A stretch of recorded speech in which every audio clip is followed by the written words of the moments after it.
Hello, friends, neighbors. John, your neighbor here. Welcome down the Nook.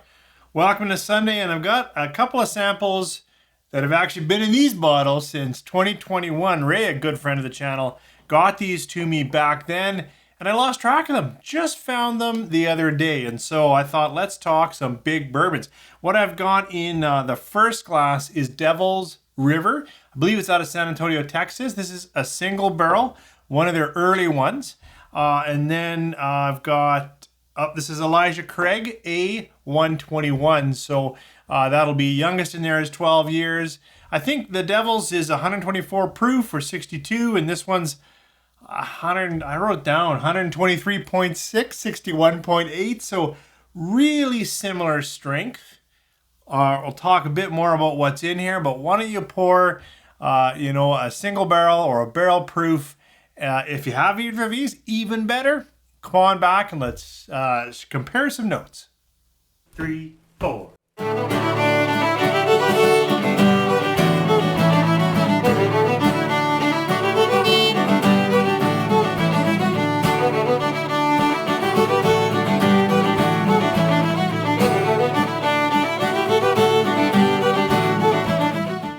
Well, as I said in the opener, these samples came a while ago and have been sitting nicely undiscovered in a box. And when I pulled them out, I thought, okay, they might fit well together, at least for this conversation. The first one, Devil's River, it's going to be young, even though it's around that 62%. It's going to be probably 2-3 years, I'm guessing. And the Elijah Craig, 12 years. So really a difference in age. So let's talk this Devil's River. I've never had any of their releases, although I must say I have been enjoying the bold nature of Texas bourbon when it makes its way up here. You know that if you watch me often, Still Austin is a favorite of mine. So the way I understand it is Devil's River uses pot stills, which is nice. They do, I think they mentioned higher rye and a number 4 charred new oak cask. So they've got that heavier char, higher rye mash bill. I couldn't find any numbers on that, but for me, you can't call yourself high rye unless you're in the 20% range. It could be higher, 25, I have no idea. But I'm expecting high rye, and I'm expecting it to be young, just because even on their website now, a few years later, they talk about aged at least, 2 years, 3 years, that kind of thing. So likely, because this is early in their journey, this is probably a 2-year-old bourbon, but we'll see how it goes.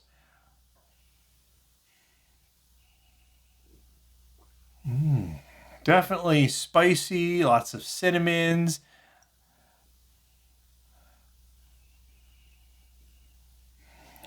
Oh, and a little bit of cherry fruit. I don't often get cherry in Texas bourbons. I often get more spice, more oaks and whatnot, and it'll open up more when I have a sip.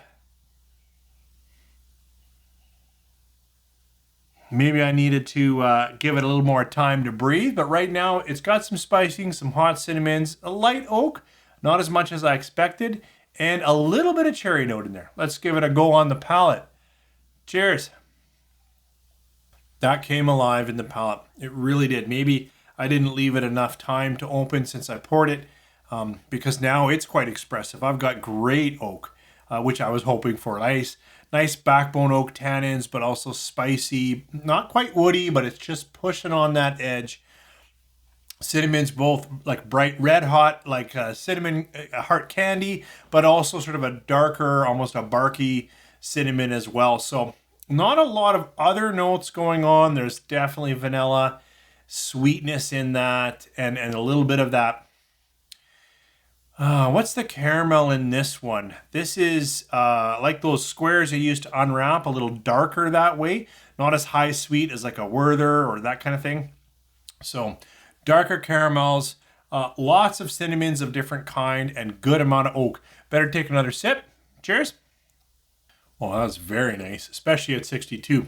In fact, I should have shot it against the Still Austin, because I think that would be a nice comparison. They do mention they use some kind of special filtration. I don't know how that goes for oils, because I'm still getting a nice mouthfeel. It doesn't feel thinned out or too lightened by a heavy filtration. That is a tasty, tasty bourbon. Lots of spice.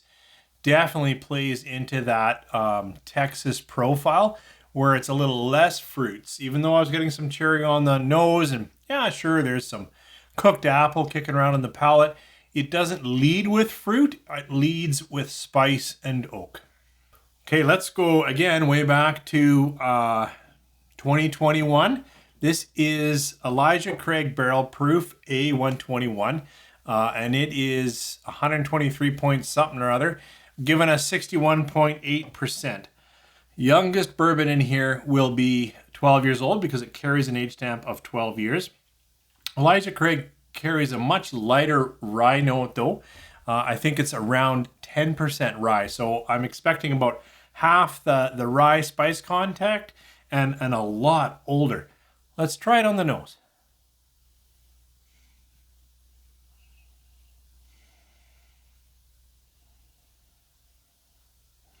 There is more brown sugar and sweetness and caramel baking in there, creme brulee pudding type stuff. Like so, there is a broader, sweeter palate. I thought I was going to get more fruit off that nose. Let's see, same like that. Let's give it a chance to open up in the palate, and maybe that'll wake up my nose. Maybe my nose is a little asleep today. Cheers. This is adding a significant amount of sweetness.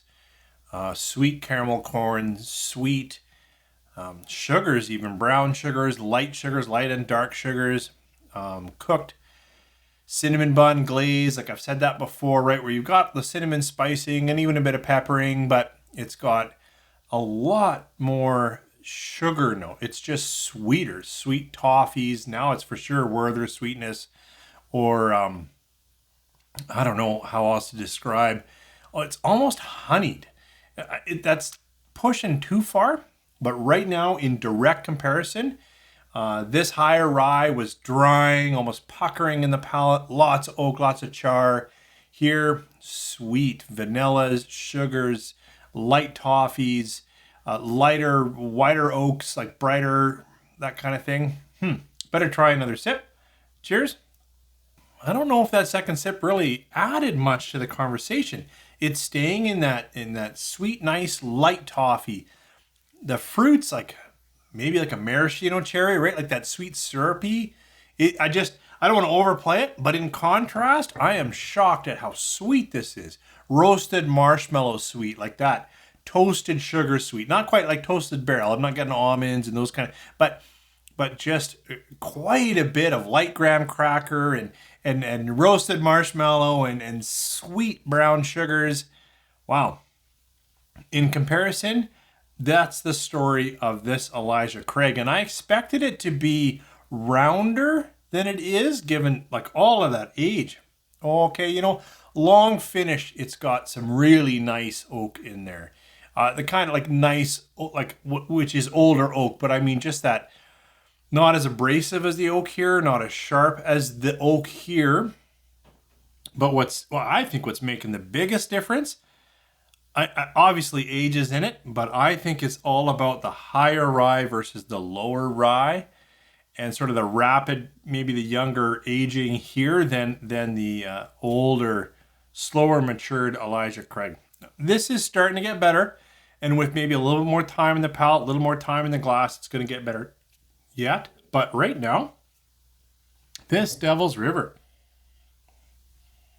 is a good dram. This is more mellow and probably has more appeal because of that high sweetness. Anyways, these were a great find. I got a couple more samples too from Ray. It's so cool. I've just been cleaning up, going through some stacked boxes, and literally found a collection of samples untried from a few years ago. So that's just really, really, really cool. Thank you so much, Ray. Great friend. And I hope you guys enjoyed the walkthrough of Devil's River and an older Elijah Craig A121. Why don't you let me know your thoughts? What did you think of the A121 when it came out? Probably that's where it would go. And have you ever had Devil's River out of Texas? What do you think? Thanks for dropping in. Thanks for just sipping a bit of bourbon with me. And I hope you guys are having a great weekend.